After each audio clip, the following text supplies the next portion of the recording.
সবাইকে স্বাগত জানাচ্ছি আমাদের হাতে থাকা সর্বশেষ আন্তর্জাতিক সংবাদ ও বিশ্লেষণে। আপনাদের সাথে আছি আমি আমির হামজা।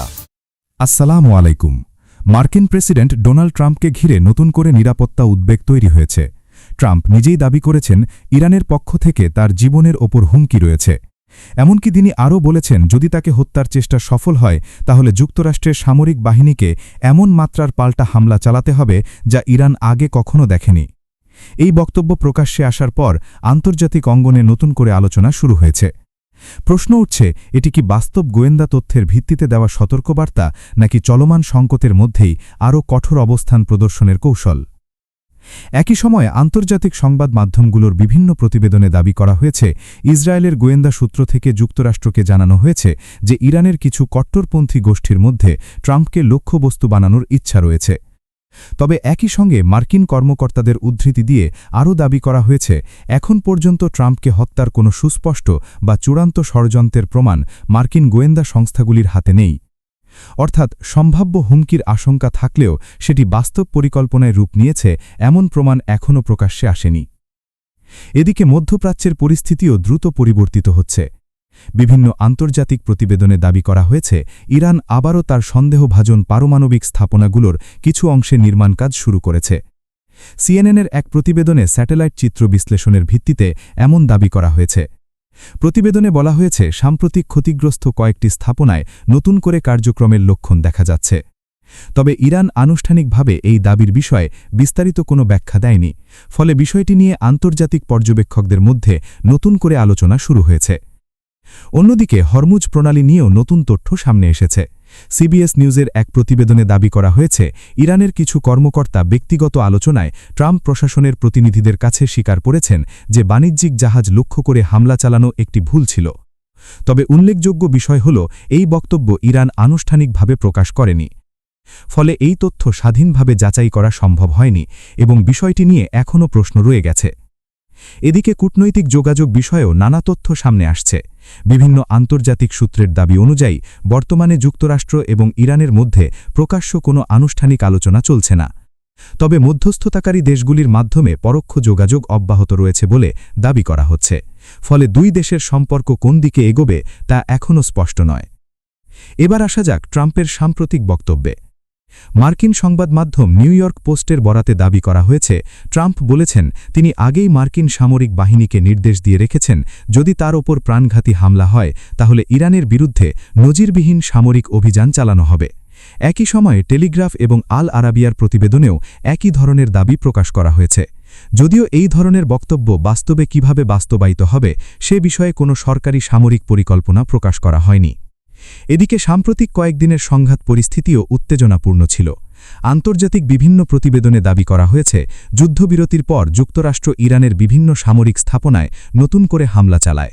এর জবাবে ইরানও অঞ্চলে অবস্থিত মার্কিন সামরিক ঘাঁটিগুলির বিরুদ্ধে পাল্টা হামলার দাবি করে। একই সময়ে হরমুজ প্রণালী দিয়ে চলাচলকারী কয়েকটি তেলবাহী জাহাজে হামলার ঘটনাও পরিস্থিতিকে আরও জটিল করে তোলে। যুক্তরাষ্ট্রের পক্ষ থেকে দাবি করা হয়েছে, এসব হামলা দুই পক্ষের মধ্যে হওয়া সমঝোতা শর্ত লঙ্ঘন। এই কারণে ওয়াশিংটন চাইছে ইরান প্রকাশ্যে ঘোষণা দিক যে ভবিষ্যতে হরমুজ প্রণালী দিয়ে চলাচলকারী বাণিজ্যিক জাহাজে আর কোনো হামলা হবে না। অন্যদিকে ইরানের পররাষ্ট্র মন্ত্রণালয়ের পক্ষপাত্র ইসমাইল বাঘাইর বক্তব্য অনুযায়ী, যুক্তরাষ্ট্র যদি সমঝোতার কোনো শর্ত ভঙ্গ করে তাহলে ইরানও সমপরিমাণ জবাব দেবে। অর্থাৎ তেহরানের অবস্থান হচ্ছে, যে কোনো পদক্ষেপের পাল্টা পদক্ষেপ নেওয়া হবে। তবে একটি বিষয় আন্তর্জাতিক পর্যবেক্ষকদের নজর কেড়েছে। গত প্রায় একদিন ধরে বড় ধরনের কোনো নতুন সামরিক হামলার খবর প্রকাশ্যে আসেনি। অনেক অ্যানালিস্ট মনে করছেন, এটি হয়তো নতুন করে কূটনৈতিক উদ্যোগের ইঙ্গিত হতে পারে। যদিও দুই পক্ষের আনুষ্ঠানিক বক্তব্যে এখনও কঠোর অবস্থানেরই প্রতিফলন দেখা যাচ্ছে। এটিকে সিএনএনের আরেক প্রতিবেদনে দাবি করা হয়েছে, ইসরায়েল যুক্তরাষ্ট্রকে এমন গোয়েন্দা তথ্য দিয়েছে যেখানে ইরানের কিছু কট্টরপন্থী নেতা ট্রাম্পকে হত্যা করার ইচ্ছা পোষণ করেন। তবে একই প্রতিবেদনে আরও বলা হয়েছে, এটি কোনো নিশ্চিত বা বাস্তবায়নের পর্যায়ে থাকা ষড়যন্ত্রের তথ্য নয়, বরং কিছু গোষ্ঠীর মনোভাব বা আকাঙ্ক্ষার তথ্য। অর্থাৎ ইচ্ছা এবং বাস্তব পরিকল্পনার মধ্যে গুরুত্বপূর্ণ পার্থক্য রয়েছে। প্রতিবেদনে আরও দাবি করা হয়েছে, ইসলামিক রিভলিউশনারি গার্ড কর্পোরেশন বা আইআরজিসির নতুন কমান্ডার আহমদ বাহিদির নাম এমন ব্যক্তিদের মধ্যে রয়েছে যাদের সম্পর্কে ইসরায়েলি সূত্র এই মূল্যায়ন দিয়েছে। তবে মার্কিন কর্মকর্তাদের বরাতে একই প্রতিবেদনে বলা হয়েছে ট্রাম্পকে হত্যার কোনো নতুন বা নির্ভরযোগ্য পরিকল্পনার প্রমাণ এখনও পাওয়া যায়নি। এদিকে কূটনৈতিক প্রচেষ্টাও জোরদার হচ্ছে। বিভিন্ন আন্তর্জাতিক প্রতিবেদনে দাবি করা হয়েছে কাতার সক্রিয়ভাবে দুই দেশের মধ্যে পুনরায় আলোচনা শুরু করার চেষ্টা করছে। কাতারের প্রতিনিধিরা তেহরানে গিয়ে ইরানি কর্মকর্তাদের সঙ্গে বৈঠকও করেছেন বলে দাবি করা হচ্ছে। লক্ষ্য একটাই, নতুন করে উত্তেজনা কমিয়ে আবার আলোচনার পথ খুলে দেওয়া। তবে ইরানের অবস্থানে বড় ধরনের পরিবর্তনের ইঙ্গিত এখনও দেখা যাচ্ছে না। ইরানি পার্লামেন্টের স্পিকার এবং আলোচনায় গুরুত্বপূর্ণ ভূমিকা পালনকারী মোহাম্মদ বাকের গালিবাফ বলেছেন, ইরান আত্মসমর্পণ করবে না। প্রয়োজনে পূর্ণমাত্রার যুদ্ধের জন্যেও দেশ প্রস্তুত রয়েছে বলে তিনি দাবি করেছেন। একই সঙ্গে তিনি 3টি গুরুত্বপূর্ণ শর্তের কথাও উল্লেখ করেছেন। প্রথমত, সব ফ্রন্টে যুদ্ধবিরতি কার্যকর করতে হবে, যার মধ্যে লেবাননও থাকবে। দ্বিতীয়ত, হরমুজ প্রণালী পরিচালনায় ইরানের সার্বভৌম অধিকার স্বীকৃতি দিতে হবে। তৃতীয়ত, ইরানের তেল রপ্তানির ওপর আরোপিত বাধা এবং নিষেধাজ্ঞা কার্যকরভাবে প্রত্যাহারের দিকে অগ্রসর হতে হবে। এদিকে সিএনএনের স্যাটেলাইট ভিত্তিক প্রতিবেদনের কারণে নতুন উদ্বেগ তৈরি হয়েছে। কারণ যদি সত্যিই পারমাণবিক স্থাপনাগুলিতে নতুন নির্মাণ কাজ চলতে থাকে, তাহলে সেটিকে কেন্দ্র করে আবারও উত্তেজনা বৃদ্ধি পেতে পারে। অন্যদিকে যদি এই বিশ্লেষণ ভুল প্রমাণিত হয়, তাহলেও সেটি নতুন সংঘাতের অজুহাত হিসাবে ব্যবহৃত হওয়ার আশঙ্কা উড়িয়ে দেওয়া যাচ্ছে না।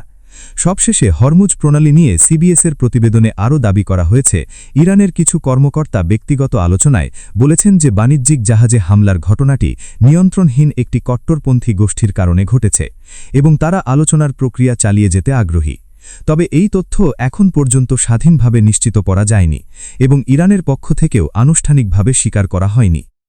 সব মিলিয়ে মধ্যপ্রাচ্যের পরিস্থিতি এখনও অত্যন্ত সংবেদনশীল। অন্যদিকে কূটনৈতিক যোগাযোগ অব্যাহত রাখার চেষ্টা চলছে, অন্যদিকে সামরিক প্রস্তুতি এবং পাল্টাপাল্টি কঠোর বক্তব্য উত্তেজনা কমার পরিবর্তে নতুন অনিশ্চয়তা তৈরি করছে। ফলে আগামী কয়েকদিন এই সংকট কোন দিকে মোড় নেয়, সেটি এখন আন্তর্জাতিক অঙ্গনের সবচেয়ে গুরুত্বপূর্ণ পর্যবেক্ষণের বিষয়।